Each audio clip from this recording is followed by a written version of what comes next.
हे भृंग ऋषीवर, मी महादेवाचा गण नंदी आहे. ऋषीवर महादेव तुमच्या तपस्येमुळे अत्यंत प्रसन्न आहेत. त्यांनी तुम्हाला कैलासावर बोलावले आहे. हे तुम्ही सत्य सांगत आहात का? हे ऐकून ऋषीवर खूप प्रसन्न होतात. दुसरीकडे कैलासावर महादेव माता पार्वतींना सांगतात की भृंग ऋषी आपल्याकडे अतिथी म्हणून येत आहेत. त्यांच्या स्वागत सत्काराची व्यवस्था करा. मग काही वेळाने ऋषीवर नंदी बरोबर कैलासावर पोहोचतात. नंदेश्वर महादेव कुठे आहेत? आम्हाला त्यांच्या दर्शनाची अत्यंत इच्छा झाली आहे.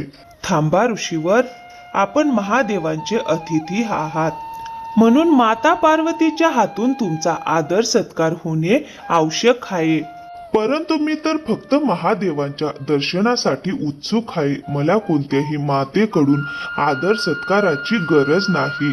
पण मी त्यांच्या अर्धांगिनी आहे आणि माझ्या स्वामींच्या अतिथींचा आदर करणे हे माझे धर्म कर्तव्य आहे. मला फक्त महादेवाचे दर्शन हवे आहे. मला कोणत्याही मातेकडून स्वागताची आवश्यकता नाही. आपल्या स्वामींचा अतिथी असल्याने तुमचा सत्कार करणे माझा धर्म आहे. मला तरी फक्त महादेवाचे दर्शन हवे आहे. मला कोणत्याही मातेकडून आदराची गरज नाही. ठीक आहे, परंतु माता पार्वतींना आमच्या जवळ बसू द्या. पण महादेव, मी तुमचा भक्त आहे आणि भक्त म्हणून मला फक्त तुमचीच परिक्रमा करायची इच्छा आहे. माता पार्वती महादेवांच्या शेजारी येऊन बसतात. ठीक आहे ऋषीवर, जर तुम्हाला फक्त माझी परिक्रमा करायची असेल तर करा, पण त्या मार्गाचा शोध तुम्हालाच घ्यावा लागेल. उचित आहे महादेव. माता पार्वतीची परिक्रमा टाळण्यासाठी भृंग ऋषींनी सर्पाचे रूप घेतले आणि माता पार्वतीचा अनादर करून फक्त शिवाची परिक्रमा करू लागले.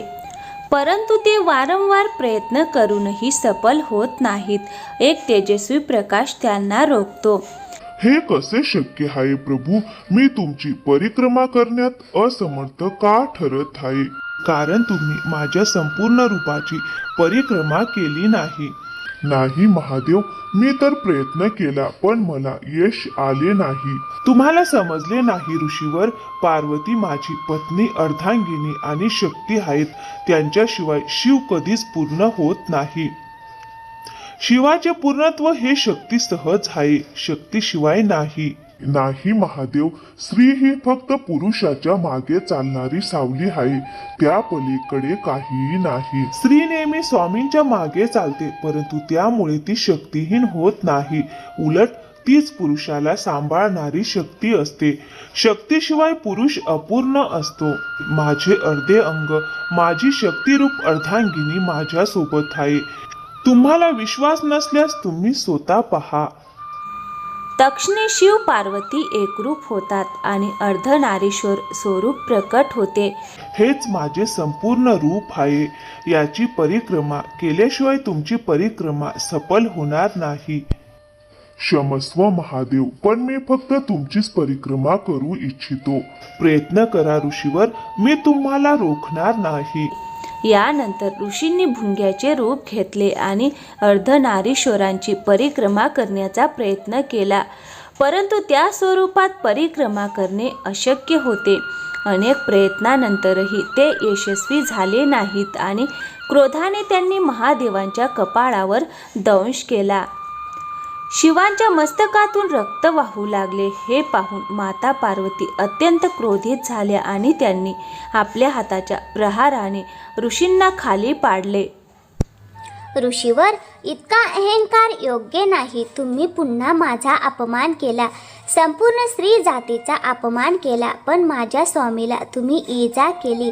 हे अत्यंत अयोग्य आहे. स्त्री जातीचा अपमान करणाऱ्या ऋषीवर, मी तुम्हाला शाप देते. तुमच्या अंगातील ते सर्व तत्व नष्ट होतील जे तुम्हाला स्त्रीकडून प्राप्त झाले आहेत. माता पार्वती यांनी इतके म्हणताच भृंग ऋषी मूर्छित होतात आणि त्यांचे शरीर जणू एखाद्या निर्जीव शवासारखे दिसू लागते. तेव्हा महादेव म्हणतात, मी तुम्हाला समजावण्याचा खूप प्रयत्न केला ऋषीवर, परंतु तुम्ही माझे म्हणणे समजून घेण्याचा प्रयत्नच केला नाही. आज तुमच्यावर जो परिणाम झाला आहे त्यातून संपूर्ण जगाला हे समजेल की स्त्रीचा अपमान करणाऱ्याचे शेवट काय होते. माता पार्वतीच्या हृदयात आपल्याविषयी असलेली करुणा पाहून ऋषींच्या डोळ्यातून अश्रुधारा वाहू लागतात आणि त्यांना आपल्या चुकींची जाणीव होते. हे माता पार्वती, मला अत्यंत लाज वाटत आहे. मला क्षमा करा. मी माझ्या कृत्याचा पश्चाताप करू इच्छितो आणि आता मी तुम्हा दोघांची शिव आणि शक्तीची एकत्र परिक्रमा करू इच्छितो. जर तुम्ही मला क्षमा केलं असेल तर कृपया मला तुमच्या अर्धनारीश्वर स्वरूपाचे दर्शन द्या. यानंतर महादेव आणि माता पार्वती पुन्हा एकदा अर्धनारीश्वर स्वरूप धारण करतात आणि ऋषीभुंगी त्या पूर्णत्वाच्या रूपाची परिक्रमा करून तृप्त होतात. तर मित्रांनो, कशी वाटली तुम्हाला आजची कथा? आवडली असेल तर व्हिडिओला एक लाईक करा आणि हो, चॅनलवर नवीन असाल तर प्लीज चॅनलला सबस्क्राईब नक्की करा. थँक्यू, धन्यवाद.